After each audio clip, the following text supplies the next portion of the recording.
ಕನಸು ಕಾಣೋದು ದೊಡ್ಡ ವಿಷಯ ಅಲ್ಲ. ಪ್ರತಿಯೊಬ್ಬರಿಗೂ ಕನಸಿರುತ್ತೆ. ಆ ಕನಸೇ ಆಸೆ. ಇದಕ್ಕೆ ಕೊನೆ ಅನ್ನೋದೇ ಇಲ್ಲ. ಒಂದು ಕನಸಿನ ನಂತರ ಮತ್ತೊಂದು ಕನಸು ಬರ್ತಾನೆ ಇರುತ್ತೆ. ಇದಕ್ಕೆ ಕಾರಣ ನಮ್ಮಲ್ಲಿ ಹುಟ್ಟೋ ಆಸೆ. ಹಾಗೆ ನನಗೂ ಕೂಡ ತುಂಬ ವರ್ಷದಿಂದ ಒಂದು ಆಸೆ ಇತ್ತು. ಸಿಗಂದೂರಲ್ಲಿ ಒಂದು ದಿನ ಉಳ್ಕೊಂಡು ಮಾರನೇ ದಿನ ಬೆಳಗ್ಗೆ ಪ್ರಥಮ ಪೂಜೆಯ ಪ್ರಥಮ ದರ್ಶನದ ಭಾಗ್ಯ ಪಡಿಬೇಕು ಅಂತ ಹೇಳಿ. ಆ ಟೈಮ್ ಇವತ್ತು ನನಗೆ ಬಂದಿದೆ. ಸೊ ಅದಕ್ಕೋಸ್ಕರ ನಾನು ಹೊರಟಿದ್ದೀನಿ. ಬರೀ ನಾನು ಮಾತ್ರ ಹೋಗಲ್ಲ, ನಾನು ಹೋಗ್ತಾ ನನ್ನ ಜೊತೆ ನಿಮ್ಮನ್ನು ಕೂಡ ಕರ್ಕೊಂಡು ಹೋಗ್ತಾ ಇದ್ದೀನಿ. ಆ ದರ್ಶನದ ಭಾಗ್ಯ ನಿಮಗೂ ಸಿಗಲಿ. ವೆಲ್ಕಮ್ ಟು ಆರ್ ಆರ್ ಮಲ್ನಾಡ್ಗೆ ನಿಮ್ಮೆಲ್ರಿಗೂ ಸ್ವಾಗತ ಸುಸ್ವಾಗತ. ಸಿಗಂದೂರಿಗೆ ಹೋಗಬೇಕು ಅಂತ ಹೇಳಿದ್ನಲ್ವಾ, ಸೊ ಅದಕ್ಕೋಸ್ಕರ ಬಸ್ಸಿಗೆ ವೆಯ್ಟ್ ಮಾಡ್ತಾ ಇಲ್ಲಿ ನಿಂತ್ಕೊಂಡಿದ್ದೀವಿ. ಬಸ್ ಸಾಗರದಿಂದ ಬರಬೇಕಿತ್ತು, ಬಂತು. ಸೊ ಬಸ್ ಹತ್ಕೊಂಡು ನಾವೀಗ ಹೊಳೆ ಬಾಗ್ಲಿಗೆ ಬಂದು ರೀಚ್ ಆದ್ವಿ. ಇಲ್ಲಿ ಲಾಂಚ್ಗೋಸ್ಕರ ವೆಯ್ಟ್ ಮಾಡ್ತಾ ಇದ್ದೀವಿ. ಸೊ ನಮ್ಮನ್ನೆಲ್ಲ ಸುರಕ್ಷಿತವಾಗಿ ಕರ್ಕೊಂಡೋಗಿ ಸಿಗಂದೂರಿಗೆ ಹೋಗಲಿಕ್ಕೆ ಆ ಕಡೆ ದಡಕ್ಕೆ ಬಿಡಬೇಕಲ್ವಾ, ಅದಕ್ಕೋಸ್ಕರ ಕಾಯ್ತಾ ಇದ್ದೀವಿ. ಮೊದಲೆಲ್ಲ ಇಲ್ಲಿ ಒಂದೇ ಲಾಂಚ್ ಇದ್ದಿದ್ದು. ಒಂದೇ ಲಾಂಚಲ್ಲೇ ಜನಗಳಿಗೆ ಸಾಕಾಗ್ತಿತ್ತು, ಲೋಕಲ್ ಜನಕ್ಕೆ ಇಲ್ಲಿಂದ ಅಲ್ಲಿಗೆ ಹೋಗಲಿಕ್ಕೆ ಸಾಕಾಗ್ತಿತ್ತು. ಬಟ್ ಯಾವಾಗ ಭಕ್ತಾದಿಗಳ ಸಂಖ್ಯೆ ಜಾಸ್ತಿ ಆಯಿತು, ಆಮೇಲೆ ಒಂದು ಲಾಂಚ್ ಸಾಕಾಗಲ್ಲ ಅಂತ ಹೇಳಿ ಈಗ 3 ಲಾಂಚ್ ಮಾಡಿದ್ದಾರೆ. ಅದ್ರ ಜೊತೆಗೆ ಇನ್ನೊಂದು 3-4 ವರ್ಷದಲ್ಲಿ ಈ ಲಾಂಚ್ಗೋಸ್ಕರ ವೆಯ್ಟ್ ಮಾಡೋದು ಬೇಡ, ಬ್ರಿಡ್ಜ್ ಮೇಲೆ ಸ್ವಿಂಗ್ ಅಂತ ಹೋದರೆ ಆಗೋಯ್ತು. ಟೈಮ್ ಸೇವ್ ಆಗುತ್ತೆ, ಆಮೇಲೆ ವೆಯ್ಟ್ ಮಾಡಬೇಕು ಅಂತ ಇರೋದಿಲ್ಲ. ಈ ರಗಳೆ ದೊಂಬಿ ಗಲಾಟೆ ಎಲ್ಲ ಇರೋದೇ ಇಲ್ಲ. ಎಷ್ಟೋ ಸತಿ ಲಾಂಚಲ್ಲಿ ಸುಮಾರು ಗಲಾಟೆ ಮನಸ್ತಾಪಗಳು ಆಗ್ತಾನೆ ಇರುತ್ತೆ. ಅದಕ್ಕೆಲ್ಲ ಕಾರಣ ಒಂದು ಸತಿ ಟೈಮ್ ಮಿಸ್ ಆಯಿತು ಅಂತ ಅಂದರೆ ಎಲ್ಲ ಟೈಮ್ಗಳು ಎಕ್ಸ್ಚೇಂಜ್ ಆಗುತ್ತೆ. ಅಂದರೆ ಎಲ್ಲ ಒಂದು ಕೆಲಸ ಕಾರ್ಯಗಳು ಅದಲು ಬದಲಾಗುತ್ತೆ. ಹಾಗಾಗಿ ಇಲ್ಲಿ ಗಲಾಟೆಗಳೆಲ್ಲ ಆಗ್ತಾ ಇರುತ್ತೆ. ಸೊ ಇದು ಇಲ್ಲಿನ ಪರಿಸ್ಥಿತಿ. ಈಗ ನಾವು ಬಂದಿರೋ ಬಸ್ಸದು ಒಂದು ಸಮಸ್ಯೆ ಆಯಿತು. ಏನಂದರೆ ನಾವು ಬಸ್ಸು ಹಾಕಬೇಕಾಗಿರೋದು ಈ ಲಾಂಚಿಗಲ್ಲ, ನಾವು ಬೇರೆ ಲಾಂಚಿಗೆ ಹಾಕಬೇಕಿತ್ತು. ಅವ್ರೇನಾಯಿತು, ಪ್ಯಾಸೆಂಜರ್ಸ್ ಜಾಸ್ತಿ ಇದ್ದಾರೆ, ಟೂರಿಸ್ಟ್ ಅವ್ರು ಜಾಸ್ತಿ ಇದ್ದಾರೆ ಅಂತ ಹೇಳಿಬಿಟ್ಟು ಈ ಬಸ್ಸನ್ನು ಆ ಲಾಂಚಿಗೆ ಹಾಕದೆ ಅವರು ಬಿಟ್ಟು ಹೋಗಿಬಿಟ್ಟಿದ್ರು. ಸೊ ಹಾಗಾಗಿ ನಮ್ಮ ಬಸ್ ಡ್ರೈವರ್ ಕೂಡ ಗಲಾಟೆ ಮಾಡ್ತಾಯಿದ್ರು, ನಮ್ಮನ್ನು ಹೇಗೆ ಬಿಟ್ಟೋದ್ರಿ ಅಂತ. ಈ ಲಾಂಚ್ ವ್ಯವಸ್ಥೆ ಏನಿದೆ ಇದು ಮಾಡಿದ್ದು ಲೋಕಲ್ ಜನಕ್ಕೋಸ್ಕರ. ಫಸ್ಟು ಪ್ರಿಫರೆನ್ಸ್ ಕೊಡಬೇಕಾಗಿರೋದು ಟೂರಿಸ್ಟ್ಗಲ್ಲ, ಲೋಕಲ್ ಜನಕ್ಕೆ ಪ್ರಿಫರೆನ್ಸ್ನ ಕೊಡಬೇಕು. ಹಾಗೆ ಅವರು ಕೂಡ ಲಾಂಚ್ ಟೈಮಿಂಗ್ಸ್ನ ಮೇಂಟೈನ್ ಮಾಡೋದು ಕಂಪಲ್ಸರಿ ಆಗಿರುತ್ತೆ. ಆದರೆ ಲಾಂಚ್ ಟೈಮಿಂಗ್ಸ್ ಮೇಂಟೈನ್ ಮಾಡಿದ್ರೂ ಕೆಲವೊಂದು ಸತಿ ಬಿಟ್ಟು ಹೋಗಿಬಿಡ್ತಾರೆ. ಆ ಥರ ಎಲ್ಲ ಮಾಡಬಾರ್ದು. ಯಾಕಂದರೆ ನೀವು ಅಂದ್ಕೊಂಡಿರ್ಬೋದು ಲೋಕಲ್ ಜನ ಅಷ್ಟು ಇಂಪಾರ್ಟೆಂಟ ಅಂತ ಕೆಲವ್ರಿಗೆ ಅನ್ನಿಸ್ಬೋದು. ಖಂಡಿತವಾಗ್ಲೂ ತುಂಬ ತುಂಬ ತುಂಬ ಲೋಕಲ್ ಜನ ಇಂಪಾರ್ಟೆಂಟೇ. ಯಾಕಂದರೆ ಅವರು ಈ ಲಾಂಚ್ಗೆ ಅಥವಾ ಈ ಒಂದು ಜಾಗಕ್ಕೋಸ್ಕರ ಅಥವಾ ಒಂದು ರಾಜ್ಯಕ್ಕೋಸ್ಕರ ಏನೆಲ್ಲ ಅವರು ಸ್ಯಾಕ್ರಿಫೈಸ್ ಮಾಡಿದ್ದಾರೆ, ಏನೆಲ್ಲ ಕಳ್ಕೊಂಡಿದ್ದಾರೆ ಅನ್ನೋದನ್ನು ನಾನು ನಿಮಗೆ ಈಗ ಸಣ್ಣದಾಗಿ ಎಕ್ಸ್ಪ್ಲೈನ್ ಮಾಡ್ತೀನಿ. ನೀವು ನೋಡ್ತಾ ಇರ್ಬೋದು ಈ ಜಾಗ ಅಥವಾ ಈ ಪ್ರಕೃತಿ ಎಷ್ಟು ಸುಂದರವಾಗಿದೆ ಅಂತ. ಬ್ರಿಡ್ಜ್ ಕೂಡ ಇಲ್ಲಿ ಆಗ್ತಾ ಇದೆ. ಈ ಜಾಗ ಆದಿ ಕಾಲದಿಂದ ಬಂದಿದ್ದಲ್ಲ. ಈಗ ಸಮುದ್ರ ಹೇಗೆ ಸೃಷ್ಟಿ ಆಯಿತು ಅಂತ ಕೇಳಿದ್ರೆ ಅದಕ್ಕೆ ಉತ್ತರ ಇಲ್ಲ. ಸಮುದ್ರ ಇತಿಹಾಸ ಅಂದರೆ ನಮ್ಮ ಪುರಾಣಗಳಲ್ಲಿ ಇತಿಹಾಸ ಇದೆ ಬಿಟ್ಟರೆ ಪರ್ಟಿಕ್ಯುಲರ್ ಆಗಿ ಹೀಗೆ ಸಮುದ್ರ ಸೃಷ್ಟಿ ಆಯಿತು ಅಂತ ಹೇಳಲಿಕ್ಕೆ ಸಾಧ್ಯ ಇಲ್ಲ. ಆದರೆ ನಮ್ಮ ಈ ಸಿಗಂದೂರಿನ ಬ್ಯಾಕ್ ವಾಟರ್ ಏನಿದೆ, ಮಿನಿ ಸಮುದ್ರ ಥರ ನಿಮ್ಗೇನು ಕಾಣಿಸ್ತಾ ಇದೆ, ಇದು ಸೃಷ್ಟಿ ಆಗೋದಕ್ಕೆ ಒಂದು ಹಿನ್ನೆಲೆ ಇದೆ. ಹಾಗೆ ಇದು ತುಂಬ ವರ್ಷ ಏನಾಗಲಿಲ್ಲ, ಇದು ಅವಾಗಿಂದ ಬಂದಿದ್ದೇನೂ ಅಲ್ಲ. ಈಗ ರೀಸೆಂಟಾಗಿ ಇದನ್ನು ಸೃಷ್ಟಿ ಮಾಡಿದ್ದು ಅಂತಲೇ ಹೇಳ್ಬೋದು. ಈ ಸೃಷ್ಟಿ ಮಾಡಲಿಕ್ಕೆ ಜನ ಏನೆಲ್ಲ ಕಳ್ಕೊಂಡಿದ್ದಾರೆ ಅಂತ ಹೇಳಿ ಒಂದು ಶಾರ್ಟ್ ಆ್ಯಂಡ್ ಸ್ವೀಟಾಗಿ ನಿಮಗೊಂದು ಹಿನ್ನೆಲೆ ಹೇಳ್ತೀನಿ ಬನ್ನಿ. ಮೊದಲು ಶಿವನ ಸಮುದ್ರದಲ್ಲಿ ವಿದ್ಯುತ್ ಉತ್ಪಾದನೆ ಮಾಡಿ ರಾಜ್ಯಕ್ಕೆ ವಿದ್ಯುತ್ತನ್ನು ಸಪ್ಲೈ ಮಾಡ್ತಾ ಇರ್ತಾರೆ. ಆ ನಂತರ ಅಲ್ಲಿ ವಿದ್ಯುತ್ ಉತ್ಪಾದನೆ ಮಾಡೋದಕ್ಕೆ ಸಾಧ್ಯ ಆಗೋದಿಲ್ಲ ಅಂತ ಹೇಳಿ 1938ರಲ್ಲಿ ಮತ್ತೆಲ್ಲಿ ರಾಜ್ಯದಲ್ಲಿ ವಿದ್ಯುತ್ತನ್ನು ಉತ್ಪಾದನೆ ಮಾಡ್ಬೋದು ಅಂತ ಹೇಳಿ ಸರ್ವೆ ಮಾಡ್ತಾರೆ. ಆ ಸರ್ವೆ ಪ್ರಕಾರವಾಗಿ ನಮ್ಮ ಸರ್ ಎಂ ವಿಶ್ವೇಶ್ವರಯ್ಯ ಅವರು ಜೋಗದಲ್ಲಿ ದುಮ್ಮಿಕ್ಕಿ ವೇಸ್ಟ್ ಆಗಿ ಹೋಗ್ತಾ ಇರೋ ನೀರನ್ನು ಬಳಸ್ಕೊಂಡು ನಾವು ವಿದ್ಯುತ್ತನ್ನು ಉತ್ಪಾದನೆ ಮಾಡ್ಬೋದು ಅಂತ ಹೇಳಿ ಒಂದು ಐಡಿಯಾನ ಕೊಡ್ತಾರೆ. ಕಾಲಕ್ರಮೇಣ ಅವರು ಈ ಪ್ರಾಜೆಕ್ಟಿಂದ ಹೊರಗುಳಿತರಾದ್ರೂ ಈ ಪ್ರಾಜೆಕ್ಟ್ ಕಂಪ್ಲೀಟ್ ಆಗುತ್ತೆ. 1938ರಲ್ಲಿ ಡಿಸೈಡ್ ಮಾಡ್ತಾರೆ ಇಲ್ಲಿ ಡ್ಯಾಮ್ನ ಕಟ್ಬೋದು ಅಂತ ಹೇಳಿ. ಆಗ ಇಲ್ಲಿ ಹಿರೇಭಾಸ್ಕರ ಮತ್ತು ಮಡೇನೂರು ಅಂತಕ್ಕಂಥ ಒಂದು ಸುಂದರವಾದ ಹಳ್ಳಿ ಇತ್ತು. ಇಲ್ಲಿ ಬ್ಯಾಕ್ ವಾಟರ್ನ ಅಂದರೆ ಶರಾವತಿ ಡ್ಯಾಮ್ಗೆ ಅಣೆಕಟ್ಟನ್ನು ಕಟ್ತಾರೆ ಅಲ್ವಾ, ಆವಾಗ ಈ ಬ್ಯಾಕ್ ವಾಟರ್ನ ಈ ಸ್ಟೋರ್ ಮಾಡಬೇಕಂದ್ರೆ ಈ ಮಡೇನೂರು ಹಿರೇಭಾಸ್ಕರ ಅಂತಕ್ಕಂಥ ಹಳ್ಳಿ ಮತ್ತು ಅಲ್ಲಿನ ಸುತ್ತಮುತ್ತ ಹಳ್ಳಿಗಳು ಮುಳುಗಡೆ ಆಗುವಂತಹ ಸಂದರ್ಭ ಇರೋದ್ರಿಂದ ಅವರಿಗೆ ಸಜೆಷನ್ ಮಾಡ್ತಾರೆ, ನೀವು ಇಲ್ಲಿಂದ ವಲಸೆ ಹೋಗಬೇಕು, ಸ್ಥಳಾಂತರ ಆಗಬೇಕು ಅಂತ ಹೇಳಿ. ನೀವೇ ಇಮ್ಯಾಜಿನ್ ಮಾಡ್ಕೊಳ್ಳಿ, ಸಡನ್ನಾಗಿ ಯಾರೋ ಬಂದು ಇಲ್ಲಿನ ಜನಗಳಿಗೆ ನಿಮ್ಮ ಮನೆನೆಲ್ಲ ಹೊಲ ಗದ್ದೆನ ವರ್ಷಾನುಗಟ್ಲೆಯಿಂದ ಅಥವಾ ಪೂರ್ವಜರ ಕಾಲದಿಂದ ಬಾಳಿ ಬದುಕಿದ ಮನೆ ಹೊಲ ತೋಟ ಇದನ್ನೆಲ್ಲ ನಾವು ಮುಳುಗಿಸ್ತೀವಿ, ನೀವು ಹೋಗಬೇಕು ಅಂತ ಅಂದಾಗ ಅವರ ಫೀಲಿಂಗ್ಸ್ ಅಥವಾ ಅವರಿಗೆ ಹೇಗಾಗಿರುತ್ತೆ ಅಲ್ವಾ. ಸೊ ಅನಿವಾರ್ಯ ಪರಿಸ್ಥಿತಿಯಿಂದ ಅವರು ಅದನ್ನೆಲ್ಲ ಬಿಟ್ಕೊಟ್ಟು ಕಾಲಕ್ರಮೇಣ ಅವರು ಬಿಟ್ಟು ಹೋಗ್ತಾರೆ.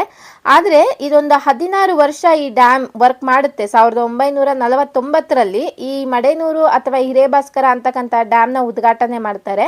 ಅದಾದ ನಂತರ 16 ವರ್ಷ ಈ ಡ್ಯಾಮಲ್ಲಿ ವಿದ್ಯುತ್ತನ್ನ ಉತ್ಪಾದನೆ, ನೀರನ್ನು ಸ್ಟೋರ್ ಮಾಡಿ ವಿದ್ಯುತ್ತನ್ನ ಉತ್ಪಾದನೆ ಮಾಡಲಾಗುತ್ತೆ.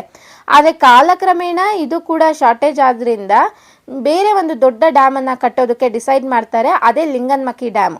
ಸೊ ಇದು 1964ರಲ್ಲಿ ಈ ಲಿಂಗನಮಕ್ಕಿ ಡ್ಯಾಮ್ನ ಕಟ್ತಾರೆ. ಆಗೇನಾಗುತ್ತೆ, ಈಗೇನು ಈ ಮಡೇನೂರಿನ ಸುತ್ತಮುತ್ತ ಹಳ್ಳಿಗಳು ಮುಳುಗಡೆ ಆಗಿರುತ್ತೆ, ಅದಕ್ಕಿಂತ 100 ಹಳ್ಳಿಗಳು ಮುಳುಗಿ ಹೋಗುವಂಥ ಸಂದರ್ಭ ಬರುತ್ತೆ. ಅಂದರೆ ಸಾಗರದಲ್ಲಿ ಒಂದು 70 ಕಿಲೋಮೀಟರ್ ಅಷ್ಟು ಜಾಗನ ಈ ನೀರು ಆವರಿಸ್ಕೊಳ್ಳುತ್ತೆ, ಅಂದರೆ ಮುಳುಗಿ ಹೋಗುತ್ತೆ. ಅಂಥ ಸಂದರ್ಭದಲ್ಲಿ ಸಾಗರದ 99 ಹಳ್ಳಿ, ಹಾಗೆ ಹೊಸನಗರ ತಾಲೂಕಿನ 77 ಹಳ್ಳಿಗಳು ಮುಳುಗಿ ಹೋಗುತ್ತೆ.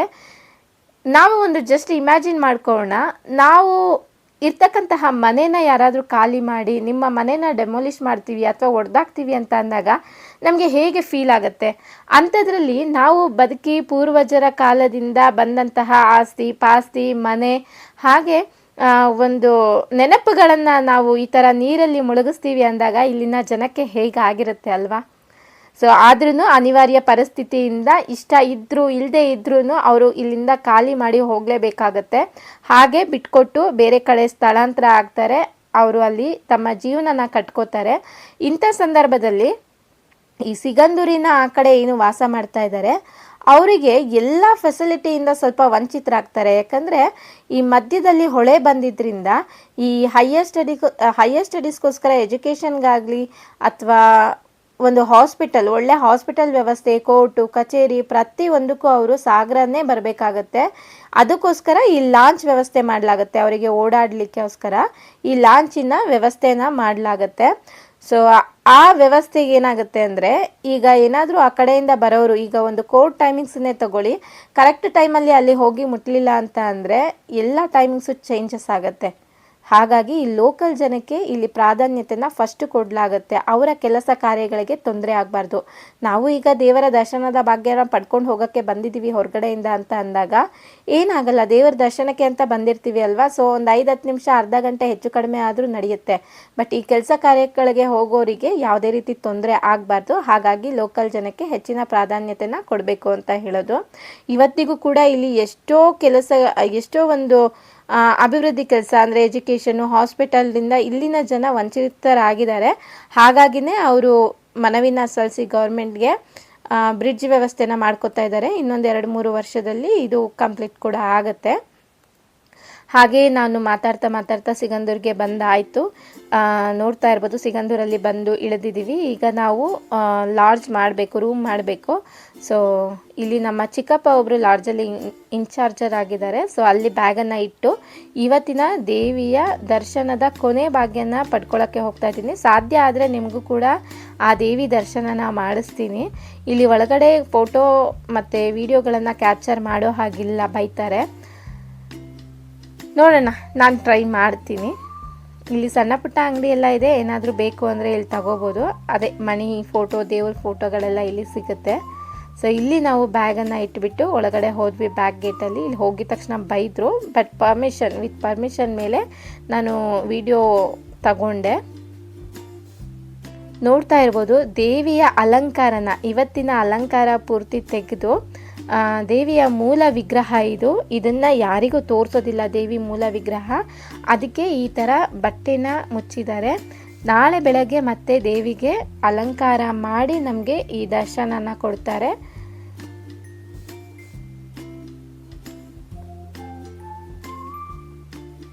ಇದು ನಮ್ಮ ದೇವಿಯ ಕೊನೆಯ ದರ್ಶನ, ಇವತ್ತಿನ ಕೊನೆಯ ದರ್ಶನ. ನಿಮ್ಮ ಪರವಾಗಿ ನಾನಿಲ್ಲಿ ಬೇಡ್ಕೊಂಡಿದ್ದೀನಿ, ಯಾರಿಗೆಲ್ಲ ಏನೆಲ್ಲ ಸಮಸ್ಯೆಗಳಿದೆ ಅವರಿಗೆಲ್ಲ ಒಳ್ಳೆಯದಾಗಲಿ. ಹಾಗೆ ಒಂದು 100 ರೂಪಾಯಿಗೆ ಹಣ್ಣು ಕಾಯಿ ಚೀಟಿ ಮಾಡಿಸಿದ್ವಿ. ಕೊನೆಗೆ ಸಂಕಲ್ಪ ಮಾಡಿಸಿದ್ವಿ. ಸಂಕಲ್ಪ ಅಂದರೆ ನಿಮ್ದು ಏನೇ ಸಮಸ್ಯೆ ಇದ್ರೂ ಇಲ್ಲಿ ಬಂದು ಹೇಳಿದರೆ, ಸೊ ನಾಳೆ ಬೆಳಗ್ಗೆ ಪ್ರಥಮ ಪೂಜೆ ಆಗುತ್ತೆ ಅಲ್ವಾ, ಆ ಪ್ರಥಮ ಪೂಜೆಯಲ್ಲಿ ನಿಮ್ದು ಏನೆಲ್ಲ ಸಮಸ್ಯೆ ಇದೆ ಅಂತ ಹೇಳಿ ದೇವಿ ಮುಂದೆ ಇಟ್ಟು ಸೊ ಆ ಸಮಸ್ಯೆಗೆ ಪರಿಹಾರನ ಕಂಡ್ಕೋಬೋದು ನಾವು. ಇದಾದ ನಂತರ ನಾವು ಇಲ್ಲಿನ ಧರ್ಮದರ್ಶಿ ಆದಂತಹ ರಾಮಪ್ಪ ಅವರು ನಮಗೆ ರಿಲೇಷನ್ ಆಗಬೇಕು. ಅವ್ರು ಇರಲಿಲ್ಲ, ಹಾಗಾಗಿ ಅವ್ರ ಮಗ ರವಿಕುಮಾರ್ ಸರ್ ಇದ್ದರು.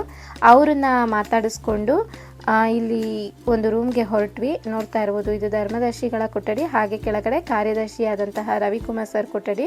ಮೇಲ್ಗಡೆ 2 ಗೆಸ್ಟ್ ರೂಮ್ ಇದೆ. ಆ ಗೆಸ್ಟ್ ರೂಮಲ್ಲಿ ಮೇಲ್ಗಡೆ ನಮಗೊಂದು ರೂಮ್ ಕೊಟ್ಟಿದ್ರು. ಸೊ ಹಾಗಾಗಿ ಹೋಗ್ತಾ ಇದ್ದೀವಿ ಮೇಲೆ. ನೀವು ಬೆಳಗ್ಗೆ ದೇವಸ್ಥಾನಕ್ಕೆ ಬರೋದಕ್ಕೂ ಸಂಜೆ ದೇವಸ್ಥಾನಕ್ಕೆ ಬರೋದಕ್ಕೂ ವ್ಯತ್ಯಾಸ ಇರುತ್ತೆ. ಏಕೆಂದರೆ ಈ ದೇವಸ್ಥಾನಗಳಲ್ಲಿ ಅತಿ ಹೆಚ್ಚು ಪೂಜೆ ಹೋಮ ಹವನ ಆಗ್ತಾ ಇರೋದ್ರಿಂದ ನೆಗೆಟಿವ್ ಎನರ್ಜಿಗಳ ಸಂಖ್ಯೆ ಕಡಿಮೆ ಇರುತ್ತೆ, ಪಾಸಿಟಿವ್ ವೈಬ್ಸ್ ಜಾಸ್ತಿ ಇರುತ್ತೆ. ನೀವು ಬಂದು ಇಂಥ ಜಾಗದಲ್ಲಿ ಸ್ವಲ್ಪ ಹೊತ್ತು ಇದ್ದು ನೀವು ಧ್ಯಾನ ಮಾಡೋದ್ರಿಂದ ನಿಮಗೆ ಆ ನೆಗೆಟಿವ್ ಎನರ್ಜಿ ನಿಮ್ಮಲ್ಲಿ ಏನಿರುತ್ತೆ ಅದು ಸ್ವಲ್ಪ ಕಡಿಮೆ ಆಗಿ ನಿಮಗೆ ಪಾಸಿಟಿವ್ ಎನರ್ಜಿ ಬರುತ್ತೆ. ಹಾಗಾಗಿ ಇಂಥ ಕಡೆ ಎಲ್ಲ ಬಂದಾಗ ಸ್ವಲ್ಪ ಹೊತ್ತು ಇರಬೇಕು ಅಂತ ಹೇಳೋದು. ನಾನು ಅದೇ ಕಾರಣಕ್ಕೋಸ್ಕರನೇ ಬಂದಿದ್ದು, ದೇವರ ಒಂದು ಸನ್ನಿಧಿನಲ್ಲಿ ಸ್ವಲ್ಪ ಹೊತ್ತು ಇದ್ದು ನಮ್ಮಲ್ಲಿರುವಂತಹ ನೆಗೆಟಿವ್ ಎನರ್ಜಿ ಎಲ್ಲ ಕಡಿಮೆ ಮಾಡಿಕೊಂಡು ಪಾಸಿಟಿವ್ ವೈಬ್ಸ್ನ ತುಂಬ್ಕೊಂಡು ಹೋಗಬೇಕು ಅಂತ ಹೇಳಿ. ನೋಡೋಣ ಹೇಗಾಗುತ್ತೆ ಅಂತ. ನೋಡ್ತಿರ್ಬೋದು, ಒಂದು ರೂಮ್ ಕೊಟ್ಟಿದ್ದಾರೆ, ತುಂಬ ಚೆನ್ನಾಗಿದೆ. 2 ಬೆಡ್ರೂಮ್ ಇದೆ. ತುಂಬ ನೀಟಾಗಿದೆ, ಸೊಳ್ಳೆ ಎಲ್ಲ ಏನೂ ಇಲ್ಲ. ಗಲೀಜು, ದೇವಸ್ಥಾನದ ಸುತ್ತಮುತ್ತ ಗಲೀಜಂತ ಏನೂ ಇಲ್ಲ, ತುಂಬ ಚೆನ್ನಾಗಿ ಮೇಂಟೈನ್ ಮಾಡಿದ್ದಾರೆ. ತುಂಬ ವ್ಯವಸ್ಥೆಗಳೆಲ್ಲ ಚೆನ್ನಾಗಿದೆ. ಹಾಗೆ 3 ಹೊತ್ತು ಇಲ್ಲಿ ಪ್ರಸಾದ ವಿತರಣೆ ಆಗುತ್ತೆ. ಬೆಳಗ್ಗೆ ತಿಂಡಿ, ಮಧ್ಯಾಹ್ನ ಊಟ, ಹಾಗೆ ರಾತ್ರಿ ಊಟದ ವ್ಯವಸ್ಥೆ ಇರುತ್ತೆ. ಎಲ್ಲನೂ ಅನ್ನದಲ್ಲೇ ಮಾಡೋದು, ಯಾವುದಕ್ಕೂ ರಾಗಿ ಗೋಧಿ ಆ ಥರ ಎಲ್ಲ ಏನು ಯೂಸ್ ಮಾಡೋದಿಲ್ಲ, ಬಳಸೋದಿಲ್ಲ. ಹಾಗೆ ಎಲ್ಲ ಆದಮೇಲೆ ಇಲ್ಲೊಂದು ಸ್ವಲ್ಪ ಹೊತ್ತು ಕೂತ್ಕೊಂಡು ಹೀಗೆ ತಲೆ ಹಟ್ಟೆ ಮಾಡ್ತಾಯಿದ್ವಿ, ಅಂದರೆ ಜಸ್ಟ್ ಟೈಮ್ ಪಾಸ್ ಮಾಡ್ತಾಯಿದ್ವಿ. ಐತೆ ಮತ್ತೆ ಎಲ್ಲ ಬೆಳಗ್ಗೆ ಹೊತ್ತು ಸಿಗಂದೂರಿಗೆ ಬರೋದಕ್ಕೂ ರಾತ್ರಿ ಹೊತ್ತು ಪೀಸ್ಫುಲ್ ಆಗಿ ಬರೋದಕ್ಕೂ ಡಿಫ್ರೆನ್ಸ್ ಇದೆ. ಬೆಳಗ್ಗೆ ಹೊತ್ತು ಟೆನ್ಷನಲ್ಲಿ ರಶಲ್ಲಿ ಬಂದು ದರ್ಶನ ಮಾಡ್ಕೊಂಡು ಓಡೋಗ್ಬೇಕು. ಅದೇ ಸಂಜೆ ಹೊತ್ತು ನಾವು ಬಂದ್ವಿ ಅಂತಂದರೆ ಆರಾಮಾಗಿ ಈ ಥರ ಕುತ್ಕೊಂಡು ಯಾವ ಟೆನ್ಷನ್ ಇಲ್ಲದೆ ಬೇಗ ಹೋಗಬೇಕು ಅಂತಲೂ ಇಲ್ಲ. ನಾವು ಬೇಗ ಹೋಗ್ತೀವಿ ಅಂದರೆ ಕರ್ಕೊಂಡು ಹೋಗೋದಕ್ಕೆ ಲಾಂಚ್ ವ್ಯವಸ್ಥೆ ಅಂತೂ ಇಲ್ಲ, ಹಾಗಾಗಿ ಒಳಗೆ ಲಾಕ್ ಆದಂಗೆ. ಇನ್ನು ಬೆಳಗ್ಗೆ 8 ಗಂಟೆವರೆಗೂ ಆರಾಮಾಗಿ ಫಸ್ಟು ಮೊದಲನೇ ದರ್ಶನ 5 ಗಂಟೆಗಂತೆ, 5 ಗಂಟೆ 5:15 ಸ್ಟಾರ್ಟ್ ಆಗೋದಂತೆ. ಎಲ್ಲ ಮುಗಿಸ್ಕೊಂಡು ದರ್ಶನ ಮುಗಿಸ್ಕೊಂಡು ನಂತರ ತಿಂಡಿ ವ್ಯವಸ್ಥೆ ಇರುತ್ತೆ, ತಿಂಡಿ ತಿಂದ್ಕೊಂಡು ಆಮೇಲೆ ಆರಾಮಾಗಿ ಹೋಗ್ಬೋದು. ಇದು ಒಂಥರ ಒಳ್ಳೆ ದರ್ಶನ.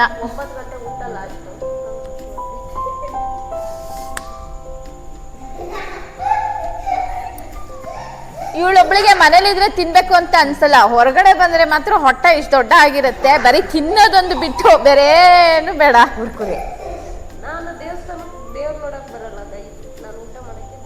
ಇದನ್ನ ಎಡಿಟ್ ಮಾಡ್ತೀನಿ, ಇದನ್ನೆಲ್ಲಾದ್ರೂ ಹಾಕ್ಬಿಟ್ರೆ ಹೀಗೆ ಸ್ವಲ್ಪ ಹೊತ್ತು ಮಾತಾಡಿ ಎಲ್ಲ ಆದಮೇಲೆ ಇಲ್ಲಿಂದ ನಾವು ಹೀಗೆ ಒಂದು ರೌಂಡ್ ಸುತ್ತಾಡಿಕೊಂಡು ಹಾಗೆ ಊಟಕ್ಕೆ ಹೋಗೋಣ ಅಂತ ಹೇಳಿ ಹೊರಟ್ವಿ. 7:30 9 ಗಂಟೆವರೆಗೂ ರಾತ್ರಿ ಊಟದ ವ್ಯವಸ್ಥೆ ಇರುತ್ತೆ. ದೇವಿಯ ದರ್ಶನದ ಸಮಯ ಹಾಗೆ ಪ್ರಸಾದ ಭೋಜನದ ಸಮಯ ಇಲ್ಲ ಹಾಕಿದ್ದಾರೆ. ಹಾಗೆ ನೀವೇನಾದರೂ ಇಲ್ಲಿ ರೂಮ್ ಮಾಡೋದಾದರೆ ಸೊ ಅದರ ಡೀಟೇಲ್ಸ್ ಕೂಡ ಇಲ್ಲಿ ಹಾಕಿದ್ದಾರೆ ನೋಡಿ. ಸಿಂಗಲ್ ಪರ್ಸನ್ಗೆ ರೂಮ್ನ ಕೊಡೋದಿಲ್ಲ.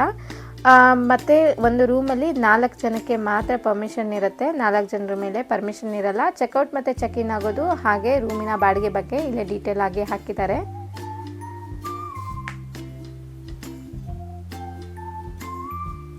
ನೀವೇನಾದರೂ ರೂಮ್ ಮಾಡಲ್ಲ ಅನ್ನೋದಾದರೆ ಇಲ್ಲೇ ನಿಮಗೆ ಚಾಪೆ ಕೂಡ, ಪ್ಲಾಸ್ಟಿಕ್ ಚಾಪೆ ಕೂಡ ಸಿಗುತ್ತೆ. ಬೆಡ್ಶೀಟ್ ಎಲ್ಲ ಕೊಡೋದಿಲ್ಲ ನಿಮಗೆ. ಪ್ಲಾಸ್ಟಿಕ್ ಚಾಪೆಗೆ 10 ರೂಪಾಯಿ ಟಿಕೆಟ್ ಕೂಡ ಇರುತ್ತೆ. 10 ರೂಪಾಯಿ ಕೊಟ್ಬಿಟ್ಟು ನೀವು ಪ್ಲಾಸ್ಟಿಕ್ ಚಾಪೆನ ತೊಗೊಂಡು ಮಲ್ಕೋಬೋದು. ಆಮೇಲೆ ಬೆಳಗ್ಗೆ ನೀವು ಈ ಚಾಪೆನ ರಿಟರ್ನ್ ಮಾಡಿಬಿಟ್ಟು ಹೋಗಬೇಕಾಗತ್ತೆ.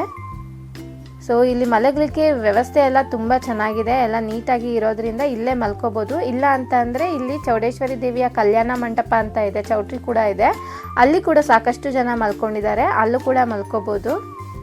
ನಾವು ಹೋಗಿದ್ದಿವತ್ತು ಮಳೆ ಅಷ್ಟು ಇರಲಿಲ್ಲ, ಒಂದು ಅರ್ಧ ಗಂಟೆ ಮಳೆ ಬಂತು, ಆದ್ರೂ ಮಳೆ ಏನು ತುಂಬ ಇರಲಿಲ್ಲ, ಹಾಗಾಗಿ ಚಳಿನೂ ಇರಲಿಲ್ಲ. ವ್ಯವಸ್ಥೆ ಎಲ್ಲ ಚೆನ್ನಾಗಿತ್ತು, ತುಂಬಾ ಖುಷಿ ಆಯಿತು. ಇಲ್ಲಿಂದ ಈಗ ನಾವು ಊಟಕ್ಕೆ ಅಂತ ಹೊರಡ್ತೀವಿ, ಆಲ್ರೆಡಿ ಟೈಮ್ ಆಗೋಗಿದೆ. ಸಿಗಂದೂರಿಗೆ 8:15 ಒಂದು ಗೌರ್ಮೆಂಟ್ ಬಸ್ ಬಂದಿತ್ತು. ನನಗೆ ಅದು ವಿಡಿಯೋ ಕ್ಲಿಪ್ ಮಿಸ್ ಆಯಿತು. 8:15 ಕರೆಕ್ಟಾಗಿ ಇಲ್ಲೊಂದು ಗೌರ್ಮೆಂಟ್ ಬಸ್ ಬಂತು. ಬೆಂಗಳೂರಿಂದ ಎಷ್ಟೊತ್ತಿಗೆ ಬಿಡುತ್ತೆ ಅಂತ ಗೊತ್ತಿಲ್ಲ. ಅದು ಕೋಲಾರ ಟು ಬೆಂಗಳೂರು ಬಂದು ಬೆಂಗಳೂರಿಂದ ಸಿಗಂದೂರು ಬರುತ್ತೆ. ಇದು ಬಸ್ಸು ಇಲ್ಲೇ ಸ್ಟೇ ಆಗಿ ಮಾರನೇ ದಿನ ಬೆಳಗ್ಗೆ 6 ಗಂಟೆಗೆ ಇಲ್ಲಿಂದ ಹೊರಡುತ್ತಂತೆ. ಆದರೆ ಟೈಮಿಂಗ್ಸ್ ಬೇಕಾದರೆ ನೀವು ಚೆಕ್ ಮಾಡ್ಕೋಬೋದು. ಅದು ಫ್ರೀ ಬಸ್ ಇದೆ, ಲೇಡೀಸ್ಗೆಲ್ಲ ಫ್ರೀ ಬಸ್ ಇದೆ.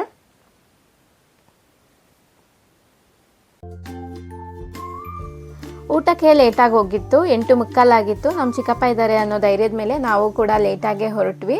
ಸೊ ಈಗ ಲಾಸ್ಟ್ ನಾವೇ ಇರೋದು. ಇಲ್ಲಿ ಬ್ಯಾಕ್ ಗೇಟಿಂದ ಹೋದ್ವಿ. ಊಟ ಮಾಡಿಕೊಂಡು ಇವಾಗ ಬೇಗ ಹೋಗಿ ಮಲ್ಕೊಂಡು ಬೆಳಗ್ಗೆ ಬೇಗ 5 ಗಂಟೆಗೆ ಅಂತ ಹೇಳಿದ್ದಾರೆ. ಸೊ 5 ಗಂಟೆಗೆ ದೇವಸ್ಥಾನದಲ್ಲಿ ಇರಬೇಕು. ಹಾಗಾಗಿ 4 ಗಂಟೆಗೆ ಎದ್ದು ರೆಡಿ ಆಗಬೇಕು. ಓಕೆ, ನೋಡಿದ್ರಿ ಅಲ್ವಾ, ಇದಿಷ್ಟು ರಾತ್ರಿ ಕತೆ ಆಯಿತು. ಇನ್ನು ಮತ್ತೆ ಬೆಳಗ್ಗೆ ಸಿಗ್ತೀನಿ.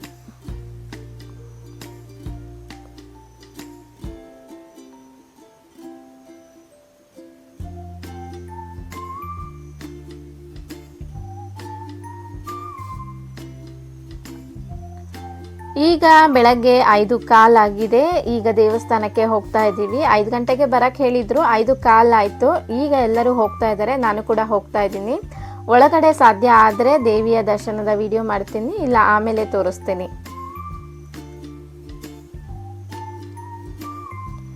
ದೇವಿ ದರ್ಶನದ ಭಾಗ್ಯ ನಮಗೆ 6 ಗಂಟೆಗಾಯಿತು. ಮೊದಲ ದೇವಿಯ ಪೂಜೆ. ಆದರೆ ಆ ವಿಡಿಯೋ ಅವಾಗ ನಾನು ಮಾಡಲಿಕ್ಕಾಗಲಿಲ್ಲ, ತುಂಬ ಜನ ಇದ್ದರು. ಹಾಗಾಗಿ ನಾನೊಬ್ಳು ವಿಡಿಯೋ ಮಾಡಿದ್ರೆ ಮತ್ತೆ ಎಲ್ಲರೂ ಸ್ಟಾರ್ಟ್ ಮಾಡ್ತಾರೆ ಅಂತ ಹೇಳಿಬಿಟ್ಟು ನಾನು ವಿಡಿಯೋ ಮಾಡೋಕ್ಕಾಗಿಲ್ಲ. ಅದ್ರ ಜೊತೆಗೆ ನನಗೆ ಪರ್ಮಿಷನ್ ಕೂಡ ಸಿಗ್ತಾ ಇರಲಿಲ್ಲ. ಒಳ್ಳೆ ಪ್ರಸಾದ ಆಯಿತು. ಈಗ ಯಾರೂ ಜನ ಇರಲಿಲ್ಲ. ಈಗ 7:15 ಆಗಿದೆ. ಸೊ ಈಗ ಎಲ್ಲರೂ ದರ್ಶನ ಭಾಗ್ಯನ ಪಡ್ಕೊಂಡು ಎಲ್ಲ ತಿಂಡಿಗೆ ಹೋಗಿದ್ರು. ಸೊ ಈಗ ನಾನು ಒಳಗಡೆ ಬಂದು ಇವ್ರ ಹತ್ರ ಪರ್ಮಿಷನ್ ತೊಗೊಂಡು ಇವತ್ತು ದೇವಿಯ ದರ್ಶನದ ಫೋಟೋನ ನಾನು ನಿಮಗೆ ತೋರಿಸ್ತಾ ಇದ್ದೀನಿ. ನೀವು ನೋಡ್ತಾ ಇರ್ಬೋದು ಎಷ್ಟು ಚಂದ ಅಲಂಕಾರ ಮಾಡಿದ್ದಾರೆ. ನಿನ್ನೆ ಈವ್ನಿಂಗ್ ಎಲ್ಲ ತೆಗೆದಿದ್ರು, ಈಗ ಚಂದ ಅಲಂಕಾರ ಮಾಡಿದ್ದಾರೆ.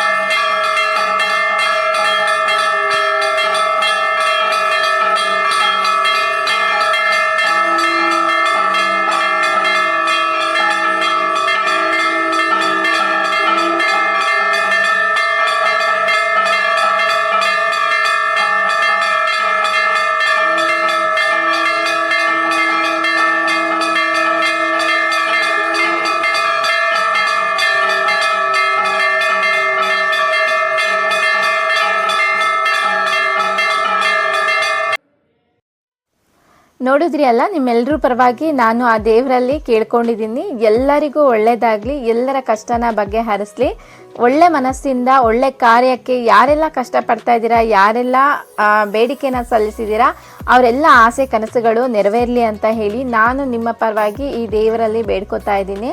ಅದಕ್ಕೆ ನೀವು ಮಾಡಬೇಕಾಗಿರೋದು ಏನು ಗೊತ್ತಾ, ಯಾರೆಲ್ಲ ನಮ್ಮ ಒಂದು ವಿಡಿಯೋನ ಅಥವಾ ನಮ್ಮ ಒಂದು ಪೇಜ್ನ ನೋಡ್ತಾ ಇದ್ದೀರಾ ಅವರೆಲ್ಲ ಈಗಲೇ ಹೋಗಿ ಸಬ್ಸ್ಕ್ರೈಬ್ ಬಟನ್ ಮೇಲೆ ಪ್ರೆಸ್ ಮಾಡಿ ನೀವು ನಮ್ಮ ಸಬ್ಸ್ಕ್ರೈಬರ್ಸ್ ಆಗಿ ಅಂತ ಕೇಳ್ಕೊತಾ ಇದ್ದೀನಿ.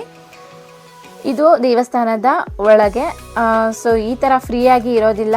ಇವಾಗ ಇನ್ನೂ ಲಾಂಚ್ ಸ್ಟಾರ್ಟ್ ಆಗಿಲ್ಲ, ಹಾಗಾಗಿ ಎಲ್ಲ ಫ್ರೀಯಾಗಿದೆ. ದರ್ಶನ ಪಡ್ಕೊಂಡವರೆಲ್ಲ ತಿಂಡಿಗೆ ಹೋಗಿದ್ದಾರೆ. ಇನ್ನು ಲಾಂಚ್ ಸ್ಟಾರ್ಟ್ ಆದಮೇಲೆ ಭಕ್ತಾದಿಗಳು ಬರೋದಕ್ಕೆ ಸ್ಟಾರ್ಟ್ ಆಗ್ತಾರೆ. ಆವಾಗಂತೂ ಫುಲ್ ರಶ್ ಇರುತ್ತೆ. ಯಾಕೆ ಈ ವಿಡಿಯೋ ಮತ್ತು ಫೋಟೋಗಳನ್ನು ಮಾಡಬಾರ್ದು ದೇವಸ್ಥಾನದ ಒಳಗಡೆ ಅಂತ ಅಂದರೆ, ಒಬ್ಬರು ಮಾಡೋದಕ್ಕೆ ಶುರು ಮಾಡಿದ್ರೆ ಮತ್ತೆಲ್ಲರೂ ಫೋಟೋ ವಿಡಿಯೋಗಳು ಕ್ಯಾಪ್ಚರ್ ಮಾಡೋದಕ್ಕೆ ಸ್ಟಾರ್ಟ್ ಮಾಡ್ತಾರೆ. ಪೂಜೆಗೆ ಅಡೆತಡೆ ಆಗುತ್ತೆ ಮತ್ತು ಉಳಿದಂತಹ ಭಕ್ತಾದಿಗಳಿಗೂ ಕೂಡ ತೊಂದರೆ ಆಗುತ್ತೆ. ದೇವಸ್ಥಾನದ ಒಳಗಡೆ ಬಂದು ಸೆಲ್ಫಿ ತಗೊಳ್ಳೋದು ಇದೆಲ್ಲ ಸಭ್ಯತೆ ಅಲ್ಲ. ಹಾಗಾಗಿ ಇದಕ್ಕೆ ಎಲ್ಲ ಅಲೋ ಮಾಡೋದಿಲ್ಲ. ಇಲ್ಲಿ ಯಾರು ಜನ ಇಲ್ಲದೆ ಇರೋದ್ರಿಂದ, ಅದ್ರ ಜೊತೆಗೆ ನಾನು ಯೂಟ್ಯೂಬ್ಗೆ ಹಾಕ್ತಾ ಇದ್ದೀನಿ ಅಂದಿದ್ದಕ್ಕೆ ನನಗೊಂದು ಚಿಕ್ಕದಾಗಿ ಪರ್ಮಿಷನ್ ಕೊಟ್ಟರು ಅಷ್ಟೇ. ಜನ ಇದ್ದಿದ್ದರೆ ಇವನ್ ನನಗೂ ಕೂಡ ಪರ್ಮಿಷನ್ ಸಿಗ್ತಾ ಇರಲಿಲ್ಲ. ಸೊ ಇದಿಷ್ಟು ಸಿಗಂದೂರಿನ ಒಳಗಡೆಯ ಕತೆ ಆಯಿತು. ಈಗ ಅಲ್ಲಿಂದ ಹೊರಗಡೆ ಬಂದ್ವಿ. ಹೊರಗಡೆ ಬಂದು ಆಲ್ರೆಡಿ ಅಂಗಡಿ ಎಲ್ಲ ಓಪನ್ ಆಗಿದೆ. ಇಲ್ಲಿ ಸಣ್ಣದಾಗಿ ಒಂದಿಷ್ಟು ಶಾಪಿಂಗ್ ಮಾಡಿದ್ವಿ. ಶಾಪಿಂಗ್ ಮಾಡಿ ಹಾಗೆ ಇವಾಗ ನಾವು ತಿಂಡಿಗೆ ಹೊರಡ್ತೀವಿ. 8:15 ಬಸ್ ಅಂತ ಹೇಳಿದ್ದಾರೆ. ರೂಮ್ನ ಚೆಕ್ಔಟ್ ಮಾಡಿಬಿಟ್ಟು ಬಸ್ಗೆ ಹೊರಡಬೇಕು. ನೀವು ರಾತ್ರಿ ನೋಡಿರ್ಬೋದು, ಏನೂ ಕಾಣಿಸ್ತಿರ್ಲಿಲ್ಲ, ಕತ್ಲಾಗಿತ್ತು. ಇವಾಗ ನೋಡಿ ಯಾವ ರೀತಿ ಕಾಣಿಸ್ತಾ ಇದೆ ಅಂತ ಹೇಳಿ. ತುಂಬ ಸುಂದರವಾದ ಪರಿಸರ, ನೇಚರು. ನಾವೆಲ್ಲ ಆವಾಗ ಚಿಕ್ಕ ವಯಸ್ಸಲ್ಲಿ ಬರ್ತಾ ಇದ್ದಾಗ ಇಲ್ಲೆಲ್ಲ ಫುಲ್ಲು ಗುಡ್ಡ ಎಲ್ಲ ಇತ್ತು. ಇವಾಗ ಆ ಗುಡ್ಡನೆಲ್ಲ ಡೆಮಾಲಿಷ್ ಮಾಡಿ ಈ ಥರ ಬಿಲ್ಡಿಂಗ್ ಎಲ್ಲ ಕಟ್ಟಿ ಈ ಥರ ಪ್ರಸಾದದ ಸೆಂಟರ್ ಎಲ್ಲ ಮಾಡಿದ್ದಾರೆ. ತುಂಬ ಚೆನ್ನಾಗಿದೆ ಇಲ್ಲಿನ ನೇಚರ್ ಅಂತೂ.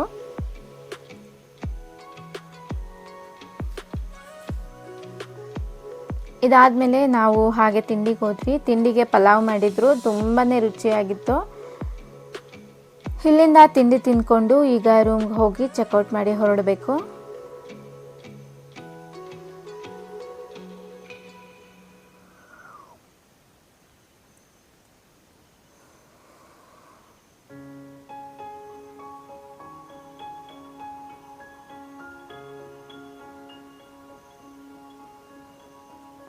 ನೋಡಿದ್ರಿ ಅಲ್ವಾ ಹೇಗಿತ್ತು ನಮ್ಮ ಸಿಗಂದೂರಿನ ಜರ್ನಿ. ನೀವು ಬರಬೇಕು ಅಂತ ಇದ್ದೀರಾ, ಖಂಡಿತವಾಗ್ಲೂ ಬನ್ನಿ. ಫ್ರೀ ಮಾಡಿಕೊಂಡು ಬನ್ನಿ, ಗಡಿಬಿಡಿನಲ್ಲಿ ಹೋಗೋದಕ್ಕೆ ಬರಬೇಡಿ. ಒನ್ ಡೇ ಇಲ್ಲೇ ಉಳ್ಕೊಳ್ಳಿ. ಸಾಧ್ಯ ಆಗಿಲ್ಲ ಅಂತ ಅಂದರೆ ಬೆಳಗ್ಗೆ ಬಂದು ಸಂಜೆ ತನಕನಾದರೂ ಇಲ್ಲೇ ಇರಿ. ಇಲ್ಲಿನ ಒಂದು ಪಾಸಿಟಿವ್ ವೈಬ್ಸ್ ನಿಮಗೂ ಕೂಡ ಸಿಗಲಿ, ಎಲ್ಲರಿಗೂ ಒಳ್ಳೆಯದಾಗಲಿ. ಈ ತಾಯಿ ವಾಸಸ್ಥಳ ಕೂಡ ನಮ್ಮ ಮುಳುಗಿ ಹೋದಂತಹ ಜಾಗದಲ್ಲೇ ಇದ್ದಿದ್ದು, ಅಂದರೆ ಮುಳುಗಡೆ ಅಂತ ಕರಿತೀವಿ. ಮುಳುಗಡೆ ಅಂದರೆ ಮುಳುಗಿ ಹೋದಂತಹ ಜಾಗ. ಆ ಜಾಗನ ನಾವೆಲ್ಲ ಮುಳುಗಡೆ ಅಂತ ಹೇಳೋದು ಇಲ್ಲಿ ಮಲೆನಾಡಿನವರು. ಅಲ್ಲಿಂದ ಈ ತಾಯಿನ ಇಲ್ಲಿ ತಗೊಂಬಂದು ಪ್ರತಿಷ್ಠಾಪನೆ ಮಾಡಿದ್ದು. ಇದು ಮೂಲ ವಾಸಸ್ಥಳ ಇದಲ್ಲ, ಉದ್ಭವ ಸ್ಥಳ ಇದಲ್ಲ. ವಾಸಸ್ಥಳ ಇದೇನೆ, ಉದ್ಭವ ಸ್ಥಳ ಇದಲ್ಲ. ಇದನ್ನು ತಾಯಿ ಜಾಗ ಮುಳುಗಡೆ ಆಗಿರೋದ್ರಿಂದ ಇಲ್ಲಿ ತಗೊಂಬಂದು ಇಲ್ಲಿ ನೆಲೆ ಮಾಡಿರೋ ಅಂಥದ್ದು. ನಮ್ಮ ಮಲೆನಾಡಿನ ಹೆಣ್ಣು ದೇವರು ನಿಮಗೆ ಗೊತ್ತಿದೆ. ನಮ್ಮ ಮಲೆನಾಡಲ್ಲಿ 2 ಸುಪ್ರಸಿದ್ಧ ಹೆಣ್ಣು ದೇವಸ್ಥಾನಗಳಿದೆ. ಅದರಲ್ಲಿ ಒಂದು ಒಡಂಬೈಲು, ಆಲ್ರೆಡಿ ನನ್ನ ಚಾನಲ್ನಲ್ಲಿ ಹಾಕಿದ್ದೀನಿ. ಅದು ಕೂಡ ಅದ್ಭುತವಾದಂತಹ ಸ್ಥಳ. ಯಾಕಂದರೆ ಆ ಜಾಗಕ್ಕೆ ಹೋದಾಗ ನನಗೆ ಆದಂತಹ ಅಚ್ಚರಿಗಳು, ನನ್ನಲ್ಲಿ ಆದಂತಹ ಬದಲಾವಣೆಗಳು, ನಾನು ಅದನ್ನು ಎಷ್ಟು ಸತಿ ಹೇಳಿದ್ರೂ ಸಾಕಾಗೋದಿಲ್ಲ. ಸೊ ಅದು ಕೂಡ ತುಂಬ ಒಳ್ಳೆಯ ದೇವಸ್ಥಾನ. ಆ ತಾಯಿಯ ಮೂಲ ಉದ್ಭವ ಸ್ಥಳ ಮುಳುಗಿ ಹೋಗಿ ಕೊನೆಗೆ ಅದನ್ನು ಒಡಂಬೈಲಿನಲ್ಲಿ ಪ್ರತಿಷ್ಠಾಪನೆ ಮಾಡಿದ್ದಾಗಿತ್ತು. ಈ ತಾಯಿಯ ಮೂಲ ಸ್ಥಳನೂ ಮುಳುಗಿ ಹೋಗಿರೋದ್ರಿಂದ, ಉದ್ಭವ ಸ್ಥಳ ಮುಳುಗಿ ಹೋಗಿರೋದ್ರಿಂದ ಇಲ್ಲಿ ತಗೊಂಬಂದು ಪ್ರತಿಷ್ಠಾಪನೆ ಮಾಡಿದ್ದು. ಸೊ ಇದಿಷ್ಟು ನಮ್ಮ ಸಿಗಂದೂರಿನ ಕತೆ ಆಯಿತು. ನೋಡಿದ್ರಲ್ವಾ, ಯಾರೆಲ್ಲ ನಮ್ಮ ಚಾನಲ್ನ ನೋಡ್ತಾ ಇದ್ದೀರಾ ಅವರೆಲ್ಲ ಸಬ್ಸ್ಕ್ರೈಬ್ ಮಾಡ್ಕೊಳ್ಳಿ. ಮತ್ತೊಂದು ಬ್ಲಾಗ್ ಜೊತೆ ಮತ್ತೆ ಸಿಗ್ತೀನಿ. ಅಲ್ಲಿವರೆಗೂ ಟಾಟಾ ಬಾಯ್, ಟೇಕ್ ಕೇರ್.